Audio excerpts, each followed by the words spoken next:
200 ఎకరాలు. మొలకలు వచ్చినాయా మామూలుగా ఉన్నాయా? అంటే కింద ఇంకా పెరుగుతుంది సార్ 2-3 ఎకరాలు అంతా లాజింగ్లో ఉంటా అంటే అందాక సార్ ట్యాంక్కి 2 దోసులు కళ్ళు వేసుకుని వాడ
నూనె చూడండి, కొంచెం మళ్ళీ సీజనల్ ఫీవర్స్ ఎక్కువ వచ్చాయి. కూర్చోండి, కూర్చో కూర్చో కూర్చో కూర్చో కూర్చో కూర్చో నిలబడకో, కూర్చోబెట్టు. అది అమ్మ టిఫిన్ తిన్నారా?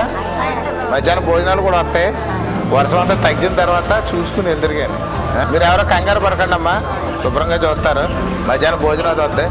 శుభ్రంగా తగ్గిందన్న తర్వాత వెళ్ళండి. ఒక పూట లేట్ అయినా పర్లేదు, ఏమైపోదు. కానీ వర్షం ఇంకా వస్తుంది, మళ్ళీ మొదలైంది.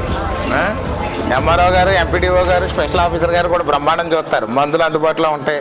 కూర్చోండి, మీరు లెక్కండి, కూర్చోండి కూర్చోండి, జాగ్రత్తగా ఉండండి. ఏమి ఇబ్బంది ఏమి ఉండదు.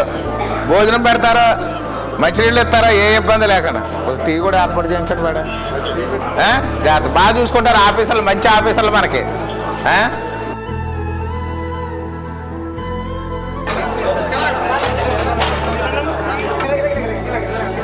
లేకుండా చేయడం కానీ సాంబార్. ఏఓ గారు, అగ్రికల్చర్ అసిస్టెంట్లు మొత్తం అందరూ కూడా చూస్తున్నారు. నష్టపోయిన దానికి ఒక ఎకరం ఎక్కువైనా రాస్తారు, తక్కువ ఒక ఎకరం కూడా తక్కువ రాయదు. మీరు దగ్గర రాయించుకోండి.